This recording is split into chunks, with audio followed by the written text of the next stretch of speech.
assez simple pour moi d'avoir un rêve qui était tu auras une belle carrière, tu auras une belle voiture et tu auras une belle maison. Mais au fond de moi, j'avais ce truc un peu de, voilà, il faut quand même que je fasse le bien dans tout ça. En fait, tu aurais tort de penser que tu peux sauver le monde. Tu peux pas sauver le monde. En fait, l'idée, c'est de faire sa part et c'est d'accepter que ce que tu fais, c'est déjà suffisant. La question, c'est, je fais un congé sabbatique, je le fais pourquoi et qu'est-ce que je mets dedans? J'envoie des messages aux gens en mode, écoute, j'ai des compétences. En ce moment, j'ai du temps. Si je peux t'aider sur quelque chose, dis-le-moi. En fait, je réfléchis pas à est-ce que ça va marcher, je réfléchis à qu'est-ce qu'il faut que je fasse pour que ça marche. Toutes les entreprises, par définition, pourraient être sociétés à mission. En gros, l'entreprise d'hier, elle a un seul objectif, c'est la performance économique. L'entreprise de demain, elle a 3 objectifs, c'est performance économique, performance environnementale et sociale. Comment passer de la conviction à l'action? Nous, c'est Paul et Margot, et nous partons à la rencontre de ceux qui ont réussi à le faire. Ce sont des entrepreneurs qui, à travers leurs histoires et leurs expériences, vont nous permettre de comprendre comment ils se sont mis en mouvement. Alors, prêt à prendre la vague ?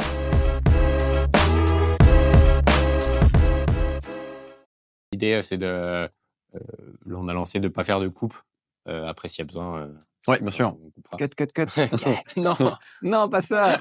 J'adore Total. Non. Mais en tout cas, merci beaucoup Léo de nous recevoir chez toi, dans ton bureau à Seignos, pour commencer. Peut-être que tu peux te présenter. Ouais. Du coup, je m'appelle Léo Mallet, j'ai 32 ans, je suis né, j'ai grandi à Perpignan, dans le sud de la France. J'ai grandi avec mes 2 frères, j'ai un grand frère et un petit frère.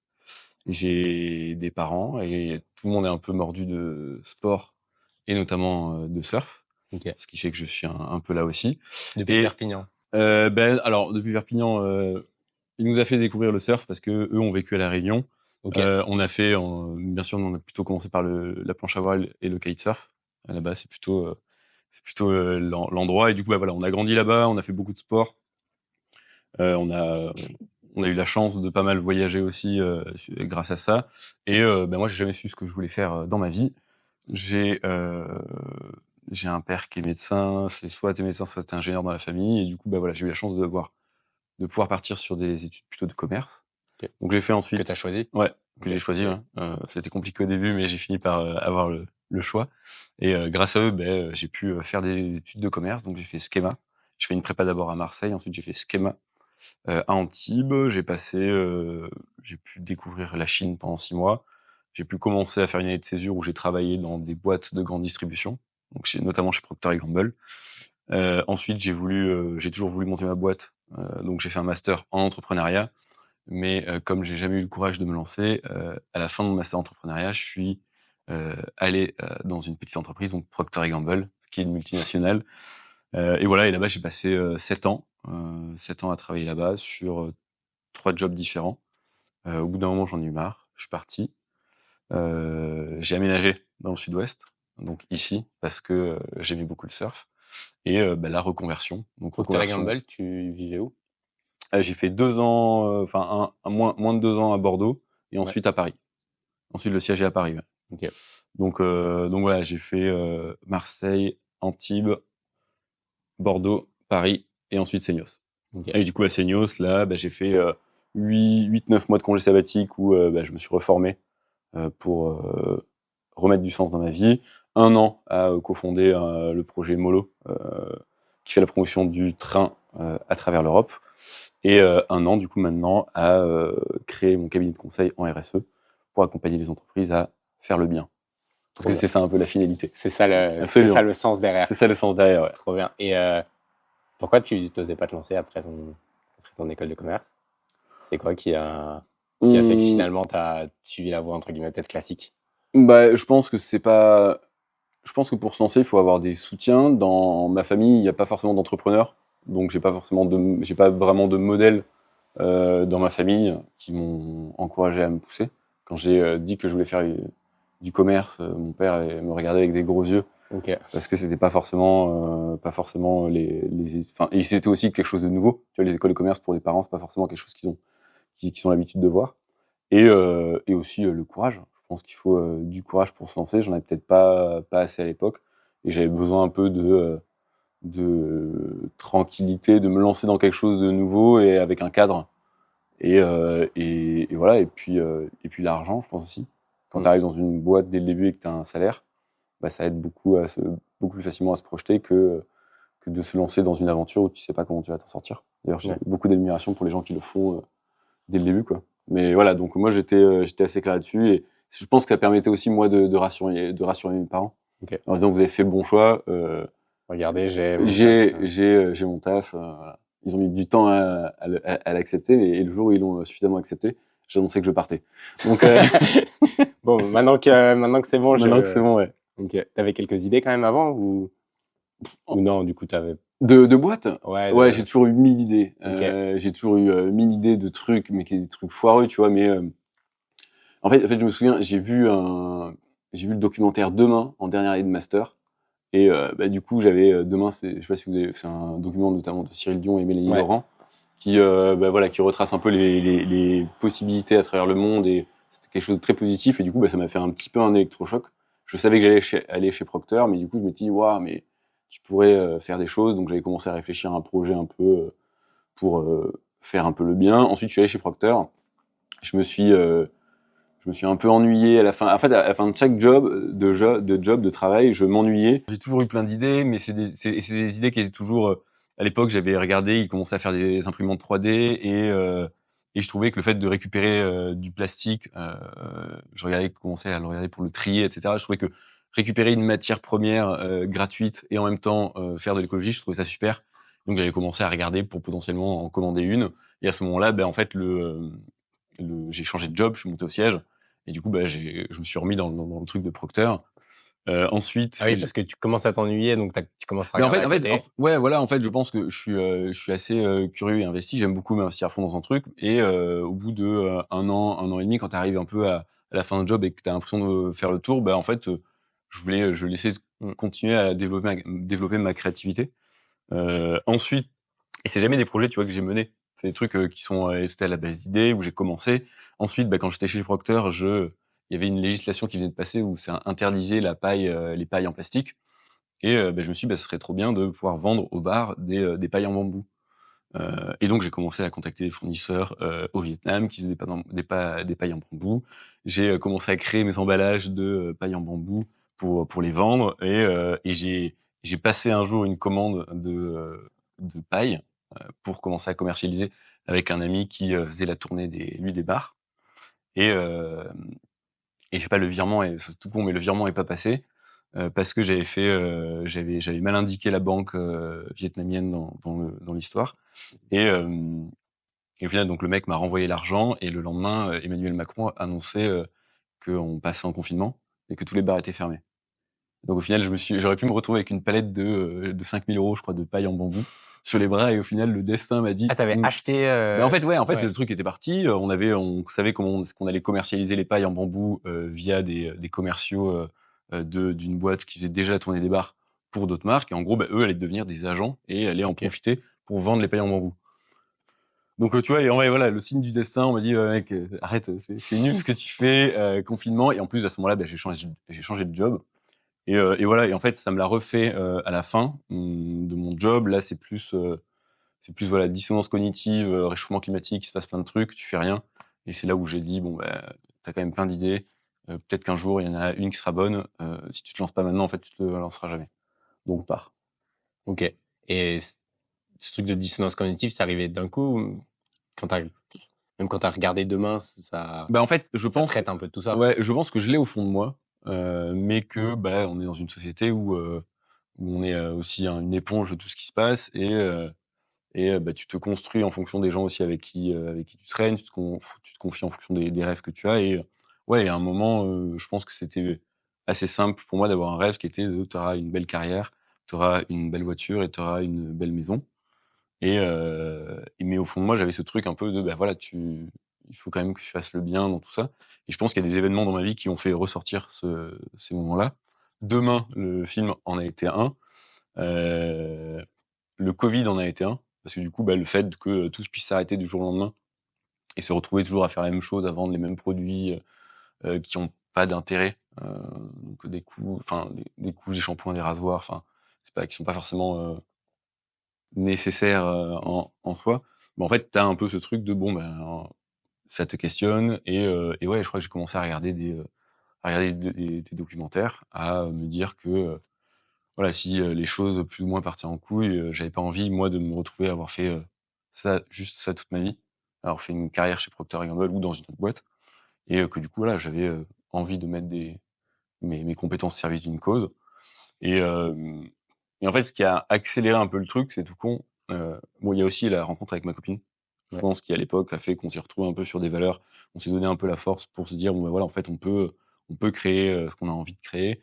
On est à deux, on est plus fort. Donc ça m'a aussi, ça a été un peu aussi le déclic. L'accélérateur. À Elle était plus avancée l'accélérateur. que toi sur ces points Non. d'engagement, En fait, on avait des engagements différents. Elle va plus ça. Moi, j'ai eu des engagements environnementaux et elle a eu des engagements sociaux.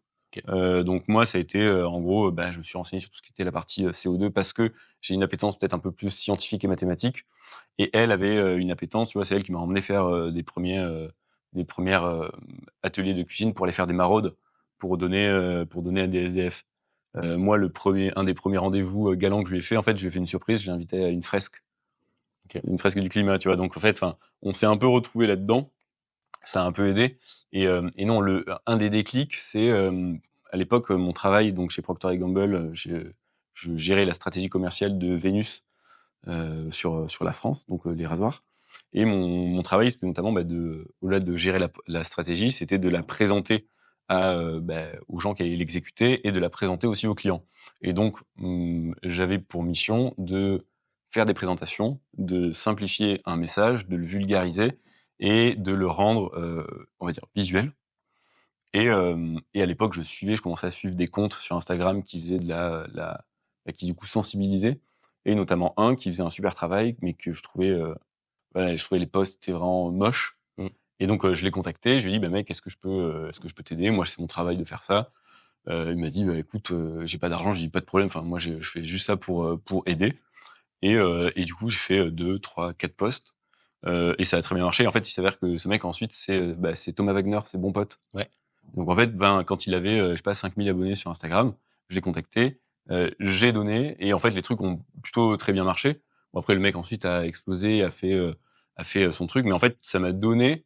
Je me suis dit: «Putain, en fait, si, ça qui est, on va dire, 5 de tes compétences peut avoir un impact, en fait, si tu mets tes autres compétences au service de la cause, en fait, tu auras ta place, tu seras là aussi pour faire bouger les choses».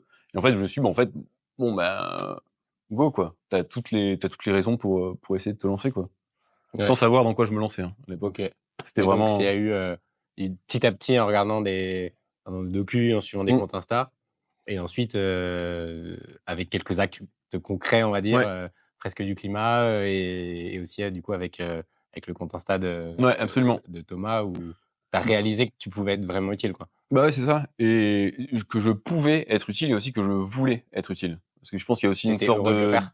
ouais, en fait, ça me rendait heureux, j'avais l'impression d'être utile, tu vois? C'est un truc, tu sais, on est tous contents quand on rentre chez soi le soir et qu'on a fait quelque chose, qu'on s'est senti utile. Mmh. Si tu te sens pas utile, je pense que, c'est compliqué de trouver, entre guillemets, un sens à sa vie. Enfin, pour ma part, c'est ma vision des choses. Et oui, effectivement, gérer la stratégie commerciale de tout un portefeuille de produits, c'est super stylé. Mais on va pas se mentir, le portefeuille de produits, s'il y avait un autre à ma place, il se gérerait peut-être un peu mieux ou un peu moins bien, mais le delta serait pas énorme. Donc le truc, c'est de me dire: voilà, en fait, je peux être plus utile à un autre endroit, je peux être utile pour, des gens et aller dans le même sens que mes valeurs. Donc vas-y, lance-toi, quoi.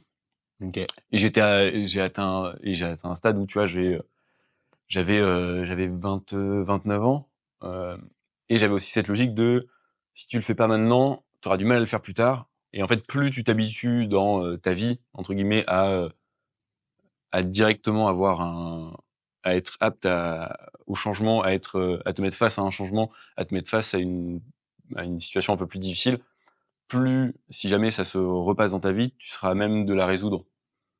Et donc, c'est un peu ce truc de, voilà, je me sors de ma zone de confort à 29 ans, et si un jour j'ai encore envie de changer de métier ou de changer de mission dans ma vie, ou de changer de vie, à 35, 40 ans, ce sera aussi plus facile de le faire parce que je l'ai déjà fait.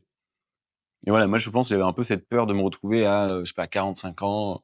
OK, tu es directeur commercial de telle boîte, c'est super, mais et tu sais, regarder derrière et se dire, bon, bah voilà, je suis un peu enfermé.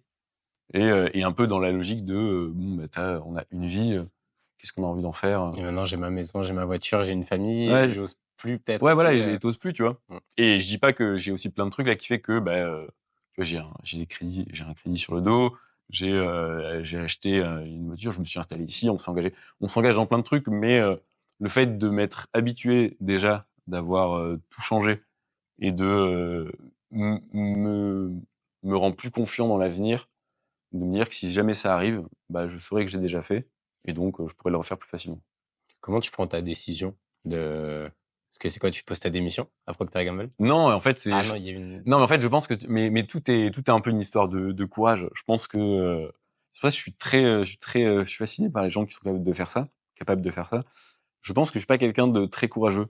Tu vois, j'ai pas eu le courage de poser ma démission parce que, le fameux «on sait jamais». Tu vois, en fait, si je posais ma démission, j'ancrais que je partais, et j'avais plus de retour en arrière.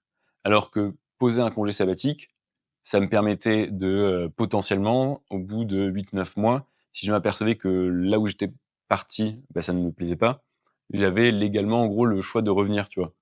De OK. revenir dans, bah, le même cadre de travail, donc tu vois, même je pense que j'ai pas eu le courage, et je pense que j'ai pas eu non plus le courage vis-à-vis des gens avec qui je travaillais, parce qu'on est t'es un peu dans une machine, dans un embrayage où bah, c'est quand même, bien vu de bien travailler. Les gens, et mine de rien, on est dans un monde où, quand tu sors un peu du cadre, bah, tu es, tout de suite un peu questionné, tu es tout de suite on va se poser des questions, mais qu'est-ce qui et donc je pense que j'avais pas le courage, je me sentais pas forcément assez fort pour affronter tous ces regards et pour dire tout d'un coup: «Bah, voilà, je pose ma démission pour partir faire autre chose», et que tout le monde se dise: «Waouh, mais en fait, il a complètement pété un câble», tu vois? Alors qu'au final, enfin, c'est un truc que maintenant j'assume, et même que Et je tes prône. anciens collègues, ils l'ont vécu comment au final?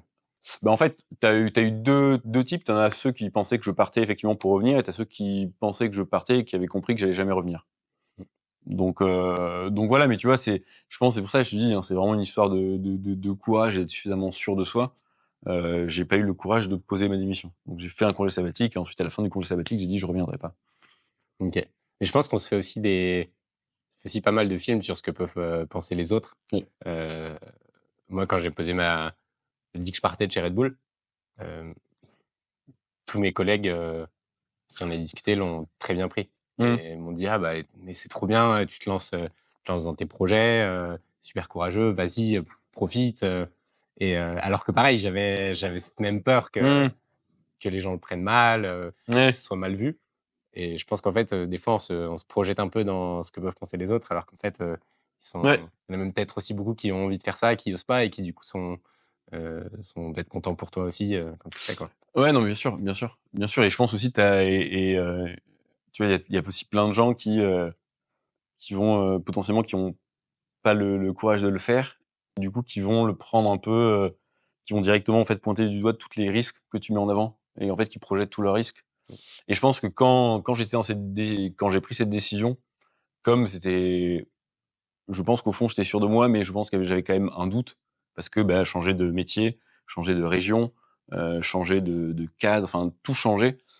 Tu as aussi besoin, de limiter les interventions extérieures qui vont potentiellement te remettre du doute, te remettre du truc, tu vois? Ouais. Et donc peut-être que pour moi, c'était aussi une manière de dire: «Bon, bah, peut-être que je reviendrai». Comme ça, au moins, ceux qui disent, «Bon, bah, peut-être qu'il reviendra», bah, au moins, ils m'embêtent pas, et après, de toute manière, ceux avec qui j'étais relativement proche, je les avais plus ou moins prévenus que je reviendrais pas, quoi. Oui, Que il y c'était a peu quelque de chose de chances. caché. Ouais, voilà, que j'avais pas, et de toute façon, ensuite, enfin, à partir du moment où je suis arrivé ici, donc on a déménagé dans les Landes, c'était, heu, c'était inenvisageable Oui. de revenir sur Paris, tu On vois? annule le crédit, on Ouais, annule, et non, donc comment tu fais pour négocier une année sabbatique avec un groupe comme ça? bah, J'avais jamais entendu. légalement, ils sont obligés de te le donner. Quand tu OK. as, je crois que légalement, ils sont obligés de te donner, si tu le demandes. Après, bah, en fait, c'est toujours pareil, faut aller un peu dans leur sens. C'est-à-dire que, faut changer de job, enfin, faut le demander au moment. Moi, tu vois, je l'ai demandé en, septembre. Il a été effectif en février ou mars. C'est-à-dire que je l'ai demandé, j'ai prévenu pour que eux puissent ensuite prévoir le potentiel recrutement ou le changement de job, qu'est-ce que ça va impliquer. Donc, enfin, tu vois, le but, c'est aussi de montrer patte blanche, de dire que je vais finir les missions pour lesquelles j'ai été nommé, je vais former la personne qui arrivera derrière, je vous demande un congé sabbatique aujourd'hui, mais je suis encore là demain, tu vois. Et si vous me le donnez en février, en fait, je vais aller jusqu'en février, je vais faire mes missions, parce que vous me donnez ce que j'ai envie. Mais après, encore une fois, je crois que légalement, t'as un peu une obligation, enfin c'est dans le cadre français. Après, Au bout d'un certain temps de ouais, si je tu as crois bossé si X t'as années si pour t'as la 5 ans, si t'as 5 ans d'ancienneté. super intéressant Ouais. ça à savoir. Ouais. Après, je crois qu'ils peuvent aussi te le refuser, mais ils peuvent te le refuser, je crois que 2 ou 3 fois. D'accord. Donc, je me suis pas renseigné. Je sais que pour Toi, le ça s'est coup, bien passé. mais en fait, pour le coup, dans la boîte, donc chez Procter et Gamble, il y avait plusieurs exemples de gens qui avaient déjà fait un congé sabbatique. Donc c'était un peu quelque chose qui faisait partie enfin c'était pas nouveau, tu vois, j'étais pas le premier extraterrestre qui arrivait qui disait ah, je vais faire un congé sabbatique. Non, t'en as plein qui faisaient un congé sabbatique, qui partaient faire le tour du monde, qui partaient pour enfin voilà, pour X et Y raisons. Donc j'étais pas le premier. Ok.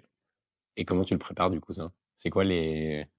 Tu dis je vais faire un congé sabbatique, tu dis je veux changer, je veux Ouais. entreprendre quelque chose, et après qu'est-ce que tu planifies de faire pendant les 8 mois ou un an? En fait, c'est exactement ça. En fait, la question, c'est je fais un congé sabbatique, je le fais pourquoi et qu'est-ce que je mets dedans.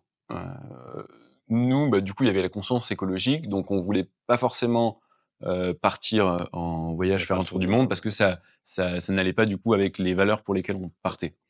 Donc en fait, j'ai fait un peu ma liste de choses que j'avais envie de faire dans ma vie. Le but en fait de ce congé sabbatique, c'était aussi de se former.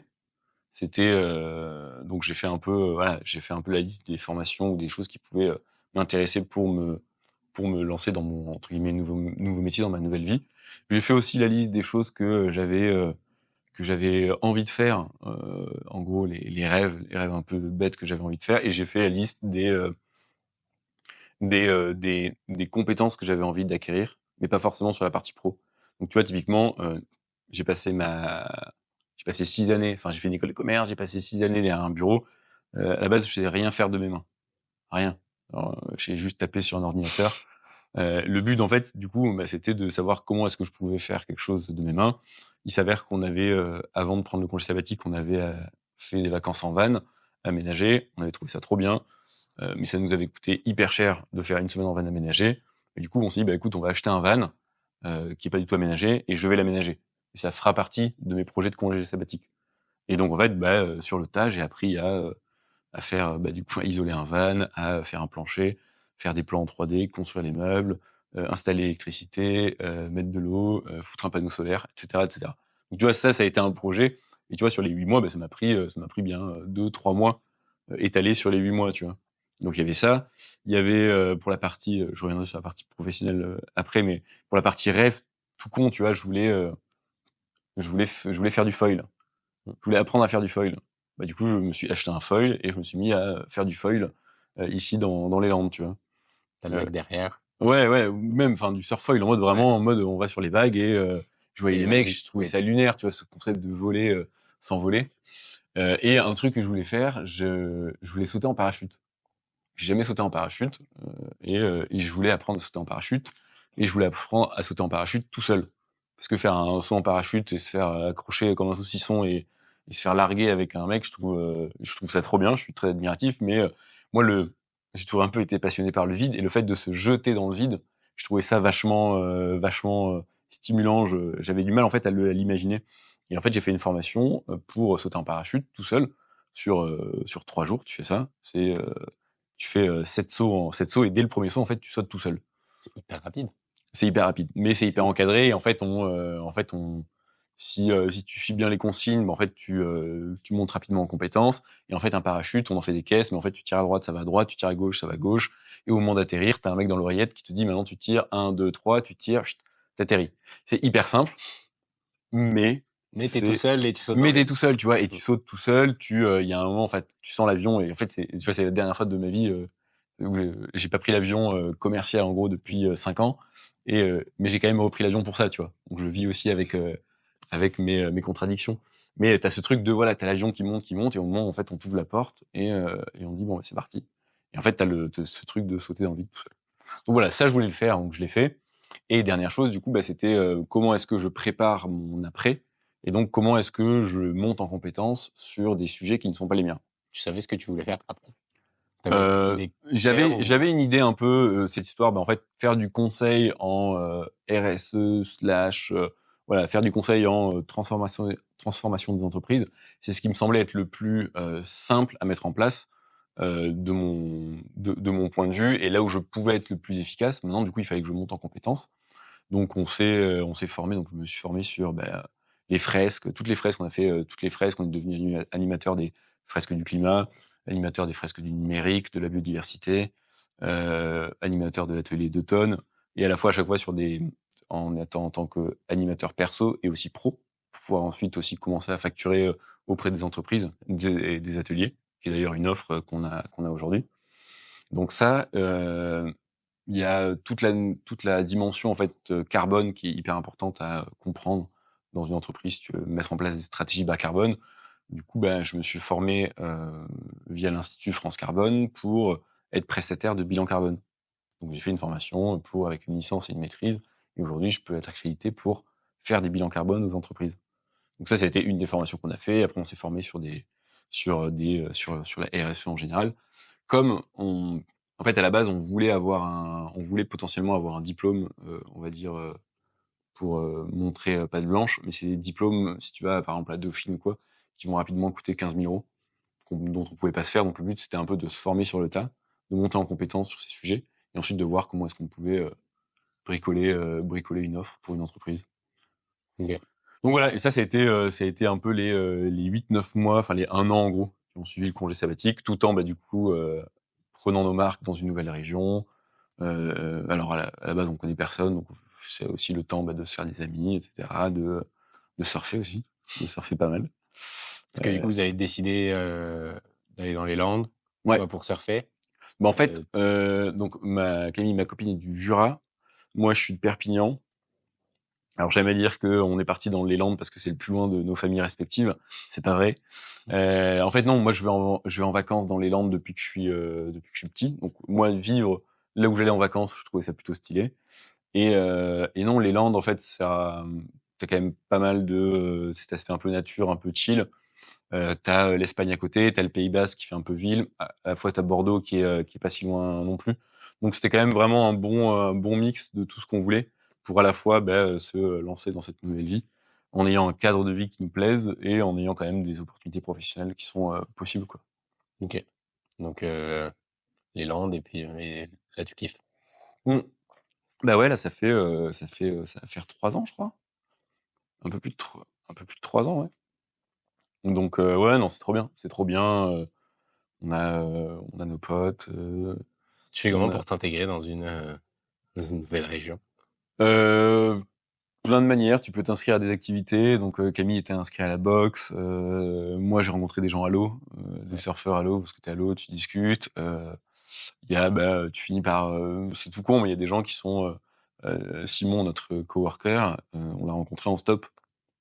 Ok. C'est un mec, Camille son train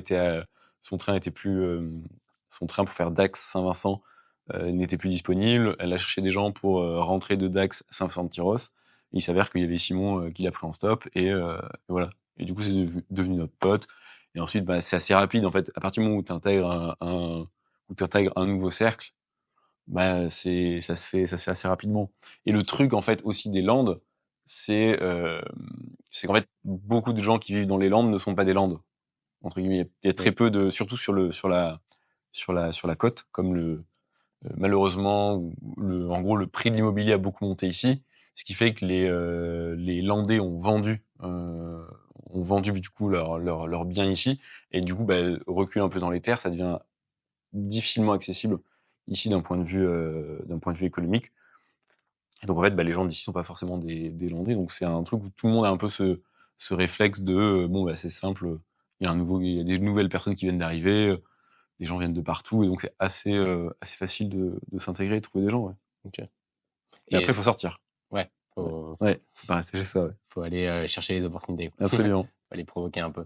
Et du coup, tout s'est bien passé dans cette année de césure de Ah ouais, c'était le Franchement, kiff, tu as c'était le eu kiff total. Ouais, c'était vraiment, en fait, et je pense que c'était aussi une soupape dont j'avais besoin pour faire un peu le bilan des 6 années qui venaient de se passer dans une grosse boîte où, voilà, c'est très cyclique. Tous les ans, c'est un peu les mêmes plans qui reprennent, mais qui sont juste qui sont un peu améliorés. Tu changes de job, mais tu restes quand même sur les mêmes marques. Donc voilà, tu as un peu ce truc où j'avais besoin d'une pause pour un peu, intégrer tout ça. Et aussi, en fait, pendant cette période, j'ai beaucoup écrit sur des réflexions de ma vision du travail, ma vision de et voilà, et j'ai commencé en fait à un peu, en fait, c'était les prémices de LinkedIn où, je commençais du coup un peu à écrire mes réflexions, mes pensées. Comment tu est-ce postais ça que sur LinkedIn? Non, pas encore à l'époque, OK. mais du coup vraiment je sais pas, dès que j'avais en fait une question ou une réflexion que quelqu'un me faisait sur la partie du fait que j'étais écolo, en fait, ça me faisait penser à une réflexion, je l'écrivais, je me posais dessus et le but ensuite, c'était, ça a été ensuite j'ai compris que j'allais devoir poster, sur LinkedIn et ensuite ça a été, du coup de formater ces posts plutôt pour LinkedIn. OK. Donc Donc voilà. cette partie, écriture, tu savais que tu allais la faire en amont ou c'est venu un peu comme ça? Heu Non, j'ai toujours aimé un peu écrire. Alors écrire, j'ai jamais écrit un roman, tu vois? Mais je sais que moi, ça m'aide vachement à poser une réflexion. Je sais que ça m'aide quand je dois me former sur quelque chose, j'ai besoin d'écrire et je sais pas, voilà, c'est devenu assez naturel de poser les choses et d'avoir envie à chaque fois de creuser un peu plus chaque sujet et du coup, non, ça s'est fait vraiment en mode, c'était un peu mon pas mon journal intime, mais quelque chose de voilà, il y a un réflexe que je prenais chaque jour sur mes idées dès que je lisais un peu un article, ou un post LinkedIn qui était intéressant, je le notais quelque part, je revenais plus tard pour creuser dessus, pour voir la réflexion que ça amenait. En fait, ça m'a permis un peu, voilà, de former un peu ma conscience aussi, on va dire écologique et C'était principalement autour de l'écologie? ouais, ouais, OK. principalement. En fait, je pense que même si tu prends pas de recul, tout est un peu lié. Oui. L'écologie, en gros, nous invite à repenser notre rapport dans la vie et donc tu arrives à trouver des ponts un peu partout, tu vois? Sur ce qu'on consomme, sur ce qu'on est, sur notre manière de voir le travail, le voyage, donc en fait, tout est un peu lié. Donc je suis arrivé, voilà, dès que j'avais un peu une réflexion, je la posais. Et en fait, il y a aussi cet exercice où quand tu poses quelque chose sur l'écrit, ça t'oblige à mettre des mots concrets, donc ça t'oblige à rentrer dans le concret et en fait, généralement, tu t'aperçois que ça t'oblige aussi à aller chercher un peu l'étape plus loin. Qu'est-ce que cette réflexion amène comme conséquence, et cetera, et cetera. OK. Donc voilà, je me suis, découvert cette passion. Et ça t'aide, Ouais, je aujourd'hui, continue d'écrire, régulièrement tu sur continues à des le faire enfin, là? du coup, maintenant, je poste sur LinkedIn régulièrement mais ouais, non, j'écris, toujours. OK, trop bien. Et donc à la fin de l'année, Ouais, enfin, comment sont venus les projets d'après? en gros, à la Parce qu'il y a fin eu Molo et ouais, Goya un peu en même temps? exactement. En gros, à la fin de l'année, on veut se lancer dans Goya. Heu, on Donc on veut se lancer dans Goya et en même temps, je suis à ce moment-là où en fait, j'envoie des messages aux gens, que j'ai connais plus ou moins, que j'ai identifiés sur LinkedIn et en gros, j'envoie des messages aux gens pour leur dire: «Bah, écoute, j'ai, j'envoie des messages aux gens en mode: "Écoute, j'ai des compétences. En ce moment, j'ai du temps. Si je peux t'aider sur quelque chose, dis-le moi"». Et en fait, j'en ai envoyé, 2 et dès le premier message, quelqu'un m'a répondu, ils étaient en train de c'était, donc Benjamin Martini qui est un influenceur, voilà, qui est un influenceur sur la partie voyage éco-responsable.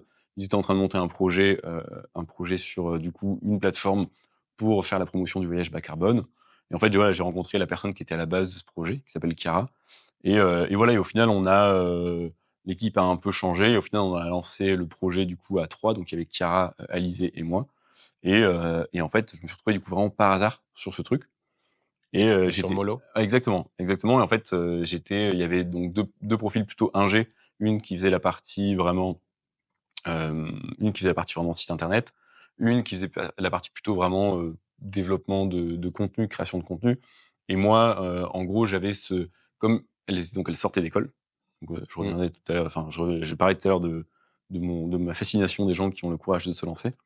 Hem et moi, j'avais peut-être un peu plus cette expérience d'avoir travaillé dans une grosse boîte, de pas forcément avoir, peur de s'affirmer et d'être conscient de quand quelque chose a de la valeur et j'avais compris que ce truc avait de la valeur.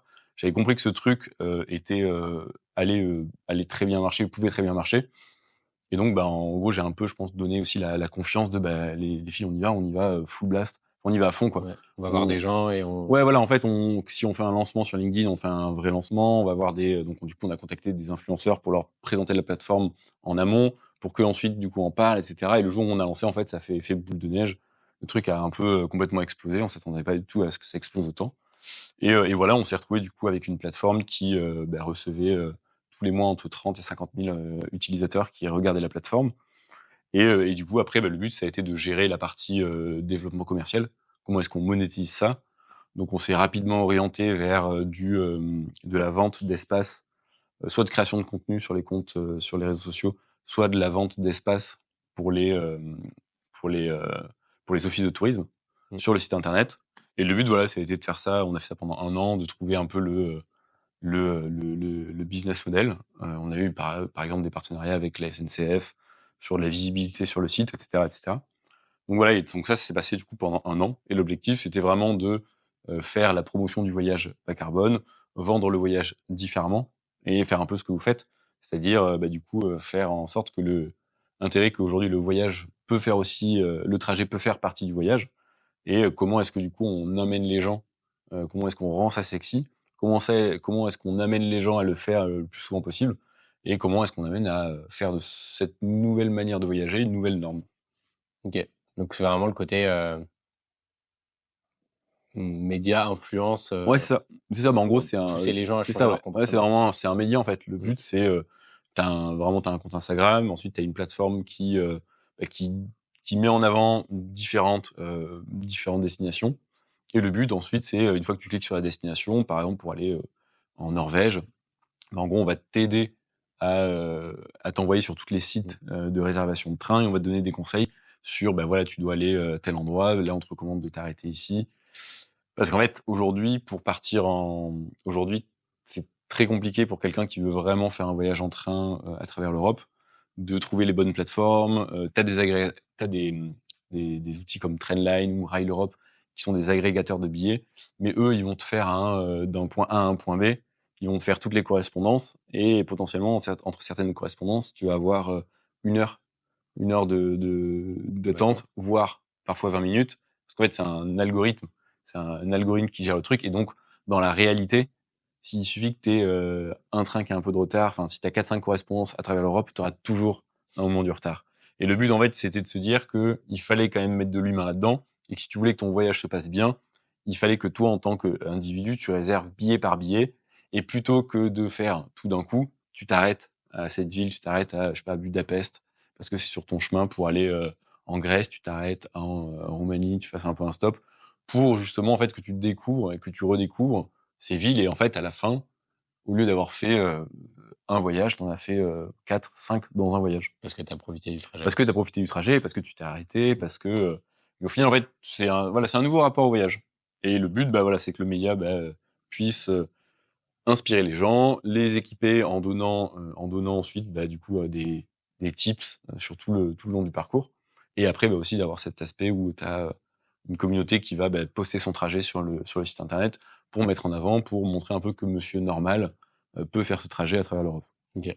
Et toi, quand tu cherchais un peu les projets, tu avais envie d'un projet engagé autour de l'écologie.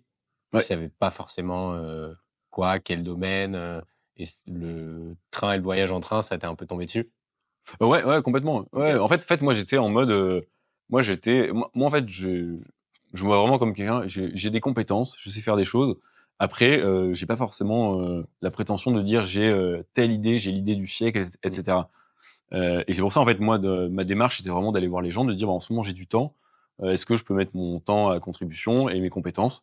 Et voilà, et en fait, le truc est tombé, c'était à ce moment T, il y avait une personne qui lançait quelque chose sur le train, qui avait besoin de soutien, qui avait besoin de temps, et qui avait peut-être besoin aussi d'un quelqu'un qui avait un peu plus d'expérience, entre guillemets, qui pouvait assumer et crédibiliser un peu le projet. Je suis parti, tu vois. Et le train est beaucoup plus écologique que l'avion, donc voilà, c'est allé dans toute cette ambiance, et donc j'ai dit: «Vas-y, go, Le quoi». projet avait du sens et Ouais, le tu y projet avait du croyais, sens, quoi. ouais, exactement, Tu- exactement. tu- Et du coup, voilà, go. Du coup, Et ça fait 1 an, ouais. ok. Quand tu es arrivé, il y avait rien sur le projet?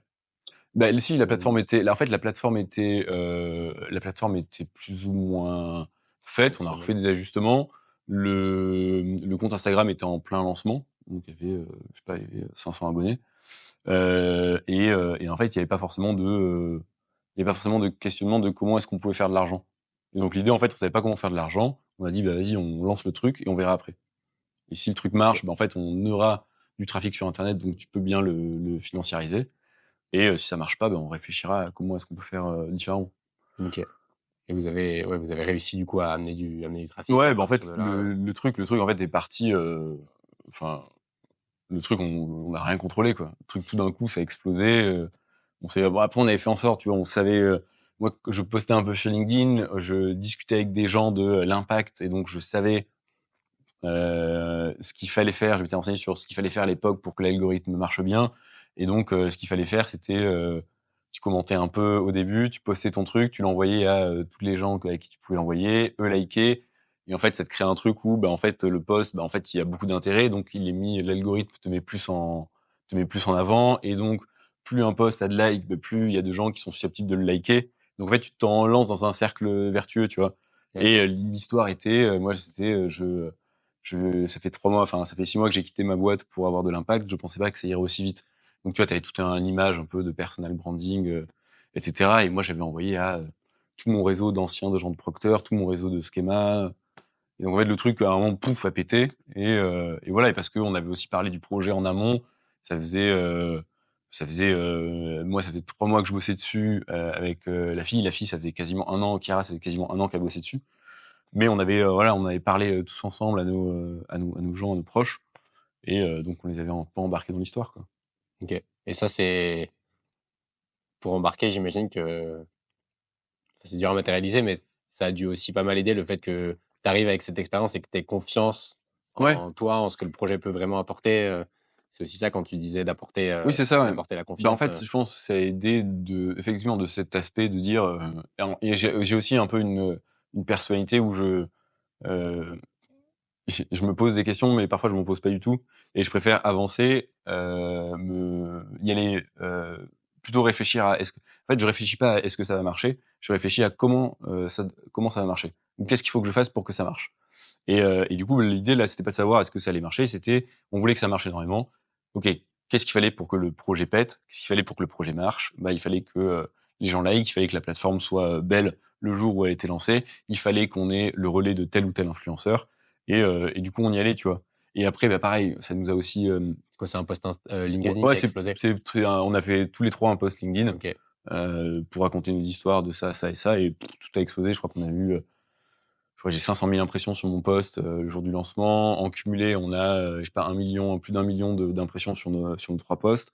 Et le site, la première semaine, on a 120 000 visites, ce qui est énorme, tu vois, le site. Enfin, et tu vois, et en fait, on voyait le truc en live où on avait des gens qui se connectaient de tel et tel endroit. Donc voilà, tu vois, c'était trop bien. Tu avais un peu cette effervescence. Et après, effectivement, il faut la contrôler. Et ensuite, bah voilà, on a eu des rendez-vous. C'est ça aussi qui nous a ouvert la porte de la SNCF. Et donc pareil, quand on fait un rendez-vous avec la SNCF, bah forcément, je vais un peu plus prendre le lead, parce que bah, je suis moins impressionné d'être face à des gros interlocuteurs, parce que en fait, dans ma carrière chez Procter, bah, j'ai passé c'était entre guillemets la routine, et on avait l'habitude d'être face à des gens très importants sur lesquels on avait des enjeux énormes, et donc j'avais cette aptitude à, en gros, on va dire, garder une posture professionnelle, rassurer le potentiel client. Et donc je pense aussi ça a aidé à garder un peu de crédibilité dans le projet aussi, au début. Et comment t'acquiers, tu penses, cette assurance sur Heu, l'expérience? Bah, je pense que c'est, parcours de vie. Après moi, pour ma part, je sais que c'est pour le coup, c'est l'expérience chez Procter& Gamble qui m'a beaucoup aidé. Ok. Tu vois, je suis pas en train de dire que les grosses boîtes n'amènent rien. Cette grosse boîte m'a beaucoup amené, parce que, tu quand même en fait, tu un cadre.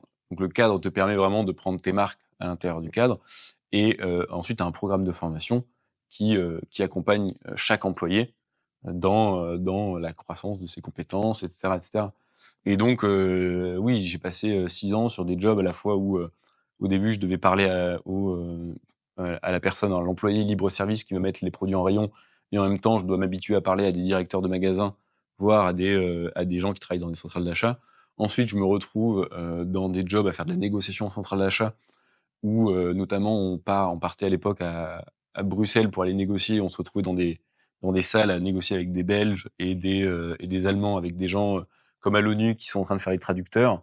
Donc en fait, cette expérience, a fait que j'ai pas forcé ça m'a endurci et ça m'a permis aussi d'avoir confiance en moi sur certains aspects, professionnels qui fait que, en fait, quand je me retrouve face à un client, je sais aussi, en gros d'où je viens et je sais, ce que j'ai fait, tu vois?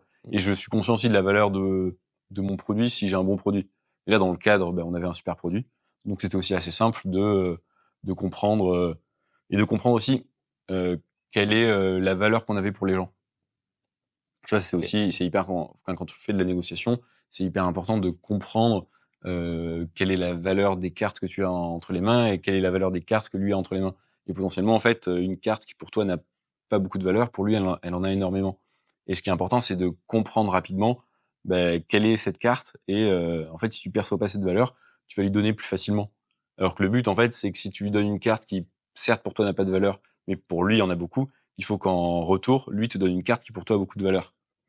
Et donc tu as tout ce travail qui est vraiment voilà de game plan de négociation qui fait que quand on est allé chez la SNCF, on savait aussi, ce qu'ils attendaient de nous. On savait qu'ils attendaient, de se maquer plus ou moins avec un acteur qui était en train d'émerger et qui représentait, un peu une dimension écologique et très jeune, alors qu'on sait que l'image de la SNCF est pas forcément, très jeune. Et donc on voyait que, pour eux, on allait leur permettre de communiquer de manière «cool» entre guillemets et sexy à une nouvelle audience.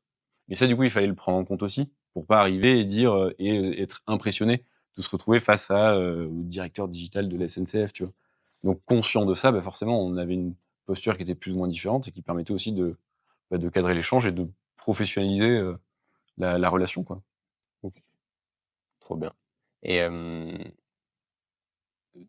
tu dis, tu avais envoyé à ton réseau de Schema, Ouais, à ton réseau de chez Procter& Gamble. ouais, Hem, Tout ton réseau d'acteurs, engagés autour du climat, ouais. tu l'as créé comment, lui? Beaucoup, grâce à Molo. OK.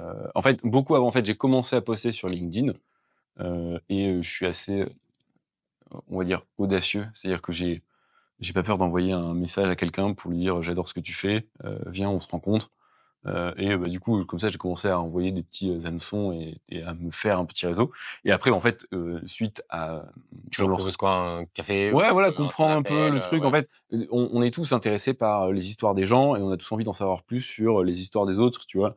Et donc faut pas avoir peur s'il y a vraiment quelqu'un, dont l'histoire, tu trouves intéressant, si tu trouves l'histoire intéressante, il y a pas de raison que lui, potentiellement, trouve pas ton histoire intéressante. Et donc le but, en fait, c'est d'essayer de trouver des gens, qui t'intéressent et de vraiment d'être sincèrement intéressé par leur histoire et d'en demander un peu plus. Et les gens sont toujours intéressés aussi de raconter leur histoire. La preuve, tu vois? Je suis là aujourd'hui en train d'en parler. Et en fait, si tu prends conscience de ça, en fait, tu vas avoir beaucoup plus, de facilité à aller voir les gens et à créer du contact. Et donc, voilà, c'était la manière dont je faisais au début. Et ensuite, suite à du coup, à l'aventure chez Molo, heu, tu te retrouves rapidement, identifié dans le secteur de l'engagement, en gros, de l'écologie. Et assez rapidement, nous, on a été en contact avec le Airbnb, green français qui s'appelle Ouais, Gringo, Gringo. avec, Loki. En gros, on essaie de développer la plateforme pour ajouter en gros, des avantages. Et en gros, le but, c'était de mettre en avant des acteurs engagés et inversement, tu vois? Et donc, le réseau aussi s'est fait comme ça, via Molo. Et ensuite, à côté de ça, localement, on a aussi été beaucoup investi, dans les fresques. En gros, les fresques, donc c'est une association, mais qui a tout un réseau aussi d'indépendants avec des, référents et des co-référents par département pour gérer les demandes, des gens. Des fois, tu as des mairies ou tu as des gens qui demandent à avoir une fresque, ou pour une entreprise. Et du coup, en fait, ça passe par l'association, par les membres qui, sont, référents dans le département. Et Camille, du coup, ma copine et associée, était du coup, co-référente de la région. Et en fait, tu as tout un réseau, en fait, d'indépendants ici qui aussi, sont très contents de découvrir de nouveaux, fresqueurs, donc de nouvelles personnes qui font des fresques. Et donc, on a tout un réseau aussi de personnes du Pays Basque, des Landes, qui sont aussi devenus nos amis. OK. Donc voilà, en fait, le réseau, en fait, il se fait vraiment en allant discuter avec les gens et en voulant savoir plus sur eux, quoi. Et en osant envoyer aussi, comme tu disais, le Oui, message aussi des messages, en fait, c'est pas grave. On a toujours ce truc de putain, s'il me répond pas, puis il ouais, répond s'il pas. se répond pas, tu relances, enfin, tu vois. Et à la fin, au troisième message, tu dis bon, ben voilà, c'est un des messages que j'ai envoyé. Là, j'ai envoyé à un mec et le message c'était bon, ben voilà, je sais que les très bons commerciaux ne lâchent rien. En revanche, je sais aussi que les très bons commerciaux sont capables de savoir quand est-ce que c'est trop. Et donc, ceci sera mon dernier message de relance, tu vois. Et c'est pas grave, et le mec ne répondra peut-être jamais, mais au moins j'ai fait l'initiative d'y aller. Et si un jour je le croise et qu'il m'a pas répondu, c'est ok, tu vois. Moi, ça m'arrive plein de fois aussi de pas forcément répondre à tout le monde. Oui.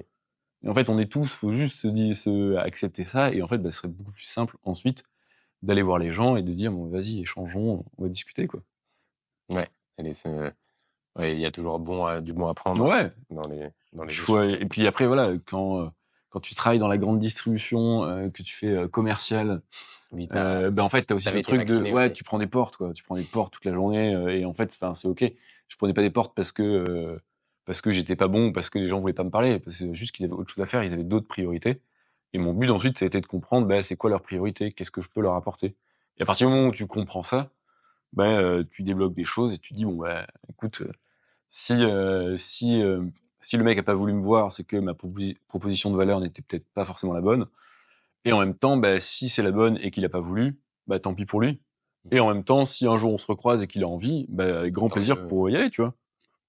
Donc oui, allez parler aux gens, discutez, répondez aux posts LinkedIn, c'est important. Et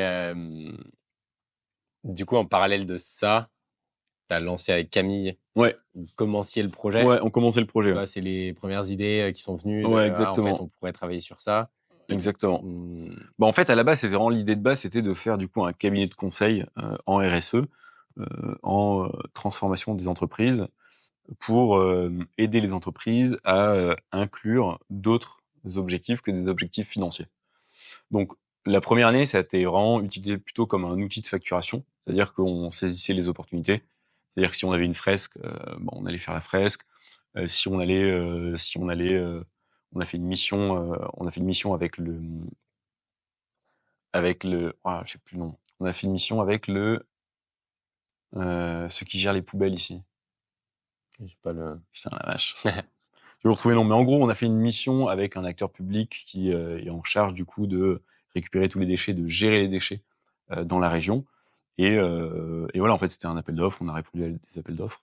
Donc le but en fait de cette structure, c'était d'être un outil de facturation et qui nous permettait de pouvoir saisir les opportunités, donc d'animation, aussi d'intervention dans les écoles. On a fait des interventions dans les écoles et aussi du coup d'accompagnement d'entreprise à formuler ce qu'on appelle du coup une raison d'être. Tu les Et trouves comment toutes ces missions, réseau. réseau? Ces réseaux, on appartient à des réseaux, Camille appartient à un réseau de Paris, qui est un réseau plutôt d'entrepreneurs, de solopreneurs. On a intégré un réseau qui s'appelle Marketing Flow, qui est un réseau de marketeurs engagés qui ont pour but du coup de mettre leurs compétences au service du coup d'entreprises plutôt engagées. Et donc tu as à la fois des boîtes engagées et à la fois des freelances. Et le but en fait c'est de croiser tous ces gens. Donc OK. voilà. Donc on a le fait en fait d'appartenir à tous ces réseaux et de parler, d'expliquer ce qu'on fait, permet en fait au fur et à mesure d'aider les gens, de se faire connaître. Et après en fait le but aussi toujours l'objectif toujours dans ces idées, c'est toujours de donner du temps gratuitement au début pour aider quelqu'un parce que tu veux l'aider sincèrement. Et au final, ça finit par se faire. Tu finis par avoir une opportunité chiffrée, quoi. OK, donc vous avez comme fait pas mal de bénévolat entre guillemets. Ouais, ouais, mais bien sûr, bien sûr. Mais en fait, tout commence par là parce que donner du contenu gratuit à quelqu'un, en fait, plus tu donnes du contenu gratuit à quelqu'un, plus tu lui donnes du temps, plus du coup il va être reconnaissant. Et à la fois, en fait, il aura testé plus ou moins ta compétence. Et derrière, il sera plus à même de dire oui le jour où où vous allez officialiser la relation, quoi. C'est ok, ça fait 3-4 fois qu'on prend 1 heure à chaque fois. Je te propose qu'on cadre un peu plus le truc. Et le mec, il aura déjà l'impression d'avoir eu les 4 heures gratuites, donc il sera plus à même de te Ouais. dire: «Ah oui, on y va», quoi. Et Marketing Flow, Ouais. c'est toi qui l'as rejoint en tant qu'indépendant? On l'a rejoint du coup en tant que Goya, en tant Ok. que du coup cabinet de conseil. Et du coup, il vous aide aussi sur le marketing. Bah, en fait, Marketing Flow, donc pour faire une parenthèse là-dessus, c'est Ouais. un super réseau. C'est dedans, tu as une plateforme avec plein de tutos. Donc, tu vois, moi qui viens, donc, qui ai quand même fait une école de commerce, mais qui vient ensuite de plutôt de vraiment la partie négociation et approche marketing, mais d'un point de vue très commercial, quand tu fais une stratégie commerciale. J'ai pas forcément tous les trucs de tunnel marketing, du persona, de la, comment est-ce que tu mets en place quelque chose de plutôt digital. Et en fait, bah, c'est plein de compétences qui ont été condensées dans plein de tutos qui sont sur la plateforme. Et du coup, bah, en fait, tu peux te former. Tu as des pas à pas qui sont très didactiques sur bah, qu'est-ce qu'il faut faire pour lancer lancer une campagne d'emailing, qu'est-ce qu'il faut faire pour lancer une campagne sur LinkedIn d'invitation pour aller chercher des prospects. Et donc, c'est très bien fait. Ça permet, du coup, bah, en fonction de ton besoin, de pouvoir vraiment travailler toute la stratégie de ta boîte. Et à côté de ça, bah, du coup, tu as une plateforme aussi d'entraide où, en fonction des besoins que tu postes et les gens bah, vont te donner des conseils. Tu vois, là, typiquement, là, je suis en train de faire le site internet. Je connais absolument rien au site internet. C'est un truc qui me fait péter un câble. C'est pas du tout ma zone de confort, mais je m'y suis mis. Et là, j'ai envoyé, bah, du coup, sur le forum, bah, les gars, j'y suis, je galère. Qu'est-ce qui est bien, qu'est-ce qui est pas bien? Et directement, tu as 4-5 personnes plus ou moins expertes qui arrivent et qui te disent: «Bon, ouais, ça c'est bien, c'est pas bien, ça c'est bien, ça c'est pas bien». Et tu vois, bah, du coup, bah, ça Un me donne un retour humain. premier, ouais, voilà, un premier retour humain. Et premier retour humain qui fait aussi que, bah, le jour où j'aurais besoin de contractualiser quelque chose aussi, bah, ces personnes qui m'ont donné des conseils m'ont déjà, un, aidé, et deux, prouvé leurs compétences professionnelles. Donc demain, je serai plus à même de les aider. Et inversement, tu vois, il y a des gens, du coup, sur la plateforme qui posent des questions sur la partie RSE ou société à mission, qui est ce sur quoi on est en train d'essayer de se spécialiser. Et ben pareil, nous, on arrive, on donne des conseils, on donne du contenu gratuit. Et peut-être, bah, du coup, demain, qu'ils auront envie de concrétiser ça et ils passeront par nous. Donc voilà, moi, le conseil que je peux donner, c'est vraiment, surtout si tu veux faire une reconversion ou quoi, c'est vraiment d'identifier un peu, bah, bon, au-delà bien sûr de ce que tu veux faire, les compétences qu'il te faut, mais aussi ensuite il faut que tu, sois capable de te connecter avec les bonnes personnes. Donc soit tu passes par du LinkedIn, tu commences à chercher, soit tu identifies des réseaux, et des réseaux, je pense qu'il y en a plein. Il y en a plein qui doivent plus ou moins correspondre à tes besoins, et ça permet en fait, bah, aussi de pas se sentir seul. Quand tu changes, quand tu entreprends, c'est un truc où tu te sens aussi tout seul. Et ça peut être, bah, trop cool de pouvoir faire ça, ou même tu vois, même un truc, mais avec des potes, ça peut être aussi avec tes potes, qui savent qu'ils vont entreprendre ou pas entreprendre, et vous faites un call, je sais pas, toutes les 2 semaines de 1 heure où vous partagez vos problématiques, ou même où juste vous partagez vos galères, quoi. Et en fait, ça va te rassurer de trouver des gens qui sont dans la même merde, qui font les mêmes erreurs, et en fait, tu vas raccrocher ton téléphone, tu vas dire: «Waouh, trop bien, quoi». Ça va, je suis Mais pas tout ouais, seul on et n'est pas ça tout va te seul, tu donner vois? la Non, force mais tu et vois, c'est un truc, mmh. on en parle, enfin, si on en parle, mais si tu allumes LinkedIn, que tu commences à regarder, effectivement, tout le monde est super, tout le monde fait des trucs très bien, et je doute pas que ces gens, enfin, disent la vérité. Bien sûr, ils disent la vérité. C'est peut-être un peu enjolivé à des moments, mais c'est vrai que ça peut être rapidement, heu, assez déprimant. Si toi, tu es au début, que tu commences un peu à galérer, que tu es en pleine prospection et tout, et en fait, ça fait du bien aussi d'entendre des gens qui partagent un peu leurs galères, qui remettent un peu le truc en mode: «Ouais, bah, là, mec, c'est compliqué, hein». Et toi, tu dis: «Waouh, putain, bah, c'est très bien. C'est exactement ce que j'avais envie d'entendre». Parce qu'en fait, je suis pas tout seul. Si tu as tout le monde qui est en train de tout performer et tout, et que toi, tu es seul au milieu à galérer, bah, en fait, tu vas rentrer chez toi, et en fait, tu vas tout abandonner, quoi. Après, tu peux aussi tout abandonner. Ça peut être le but, tu vois, et tu peux aussi trouver autre chose, et peut-être que du coup, c'était pas ce qu'il te fallait. Mais oui, l'entrepreneuriat, c'est pas, c'est, c'est assez, faut être vraiment résilient. Ouais. Faut être Oui et puis vraiment sur résilient, ouais. LinkedIn, c'est la vérité, mais sauf que c'est la vérité en omettant, toutes les parties Ouais. ou tous les moments où c'est compliqué, quoi. Après, il y en a qui Il y commencent en de a plus en qui plus oui, à le faire. Enfin, mmh, moi, tu vois, je sais que j'ai plein de posts où j'ai prévu justement de raconter, toutes les difficultés, plein de difficultés, des trucs, tu vois, mais des trucs tout cons aussi tu vois, moi, je vois un psy, je vois même 2 psys. mmh, J'ai 2 psys.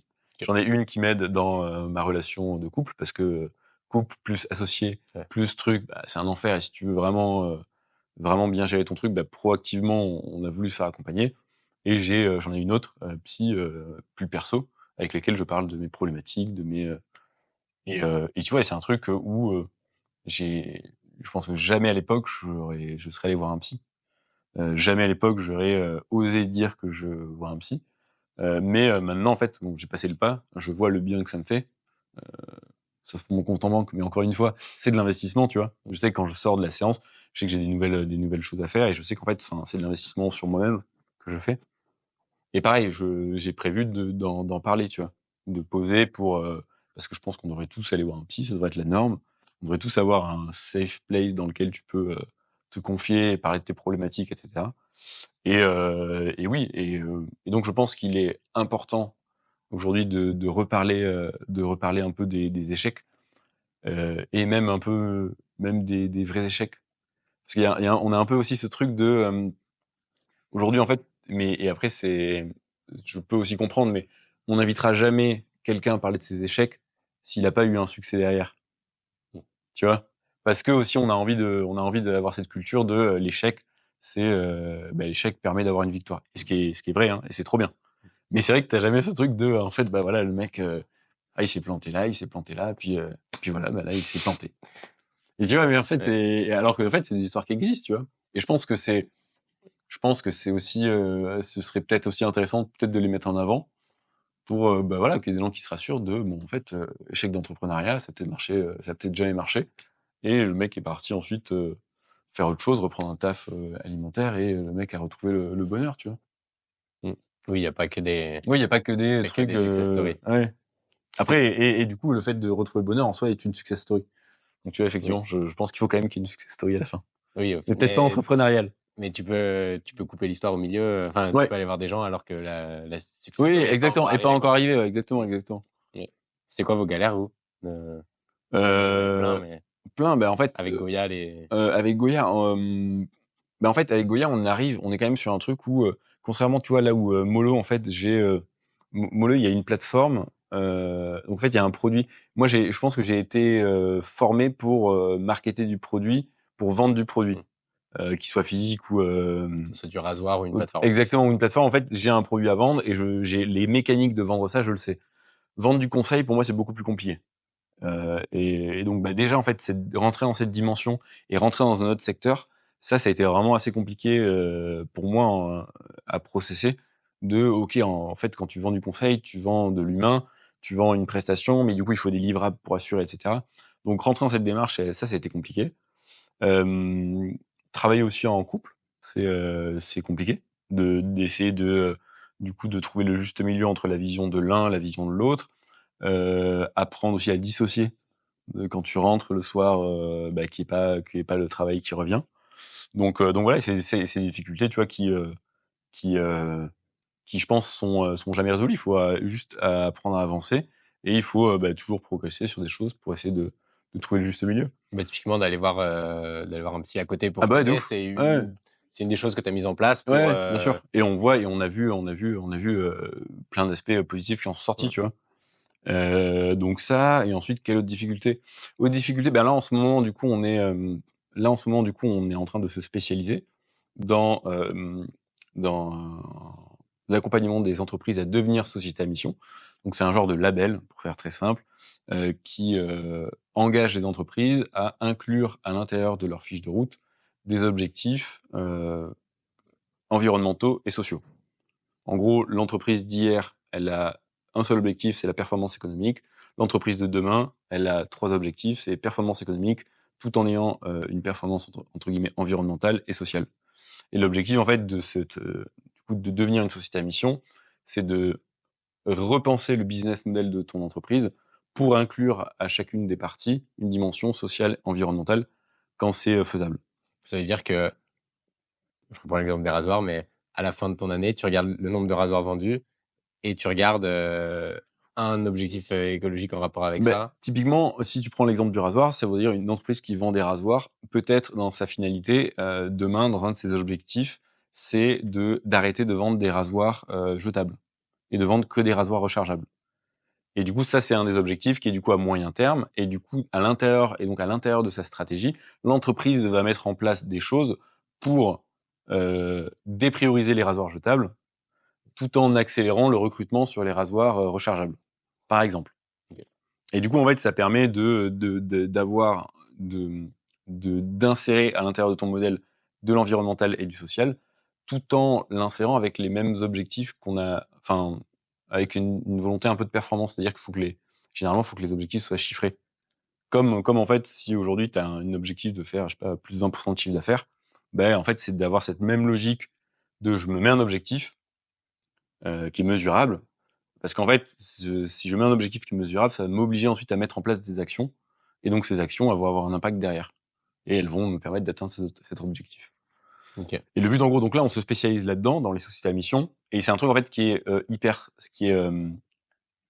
donc c'est un label qui a exactement, c'est une qualité juridique qui a été créée en 2019 et sur lequel on n'a pas encore énormément de recul. On a 5 années de recul, donc on sait que c'est performant. Mais aujourd'hui, il n'y a pas encore, on va dire, il y a des entreprises qui sont un peu réticentes à aller là-dedans et qui vont plutôt choisir un label. Quand tu dis que c'est performant dans quel sens? Bah, dans tout, en fait, tu as multiples externalités positives. Tu as l'image de marque qui est largement augmentée. Ça permet de se rapprocher de ses fournisseurs. Donc, tu as des meilleures relations avec tes parties prenantes externes, donc fournisseurs ou clients. Tu as des entreprises qui, du coup, vont, en se lançant plutôt là-dedans, vont pouvoir fédérer aussi leurs équipes autour d'un projet qui a du sens.